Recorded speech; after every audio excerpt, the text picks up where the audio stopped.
we continue to roll on with the prelims of UFC 249. You're keeping it locked in with Fight Night picks, and as always, we're getting excited for yet again another heavyweight fight and a really different telling tale of two different fighters, because you have Aleksei Oleinik, the Boa Constrictor, taking on Vai Cavalo, Fabricio Werdum. And Matt, this is a really exciting fight because I said it's a tale of two different fighters, but you have two of the best pure grapplers in not just the heavyweight division, but it's hard to find better grapplers in MMA than these two guys. But there's one X factor with one of these fighters, and we're talking about unranked fighters. We talked about it earlier on with Fight Night Picks Significant Strikes. Make sure you go check that one out here on the channel.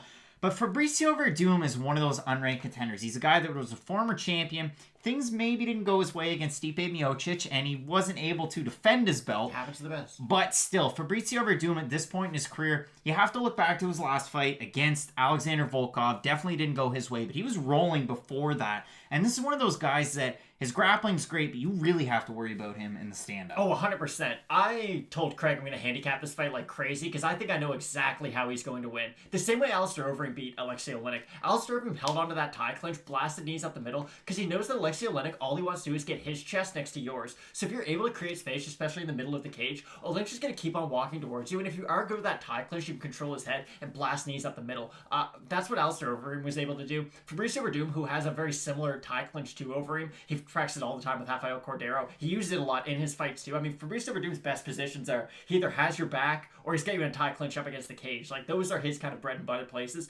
And for Aleksei Oleinik, you're tasked with submitting probably the greatest grappler in your division's history. And no one's ever done it before. It's not even like you can look to see like, oh, this guy had success even grappling against him. Cain Velasquez, the best wrestler probably in MMA's history at one point, shot for one takedown off Fabricio Werdum, and Fabricio Werdum snatched a guillotine just like that. Remember that time Fedor Emelianenko was undefeated for 10 years and fought Fabricio Werdum Strikeforce? But I really want to add to that because Aleksei Oleinik, look at the wins by Ezekiel Choke. They were crazy, but that was to Victor Pesta and Junior Albini. This is Fabricio Werdum, and I get it. Like, you might say, oh, well, Verdum's over the hump.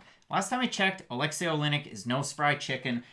Go back and watch his fight against Chael Sonnen at 185 pounds in Bodog fight, if you don't believe me. But I understand Oleinik coming in off a win against Maurice Green. Werdum hasn't fought the 2-year layoff due to USADA suspension, but he's back. Better than ever. Hopefully, cross your fingers. This is a very exciting fight. In terms of the odds, Matt, in this one, Werdum coming in as a minus 320 favorite. Oleinik sitting around a plus 250 underdog. If you look over in Tapology, at 706 votes.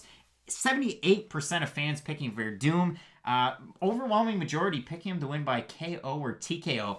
Matt, Aleksei Oleinik, we've seen it before. He knocked down Travis Brown and submitted him. I just don't see that happening in this fight. And in terms of locks of the night, Fabricio Werdum beating Aleksei Oleinik is my lock of the night. And I'm comfortable with that too. I would really like to see Werdum actually fight, like the Rosenstrikes, the Ngannous, like the guys who are kind of near the top of the division, the Curtis Blades, just because name value, you want some of those younger guys to beat a guy like Werdum. It's kind of unfortunate that we have to say that, but Aleksei Oleinik's not really the guy you want to beat Fabricio Werdum. You want Werdum to win, make people think he's still back to his old form, and then give him to a prospect and hope he loses then, I guess. But it's going to be a really good fight. Like you said, lock of the week. I don't really see how Oleinik wins this. The only way for Oleinik to win this fight is to do something that no one's ever been able to do. It's not like he can just outpoint him for 15 minutes. It's not really what his style is geared towards. His style is very much, I'm only going to try to take you down and submit you.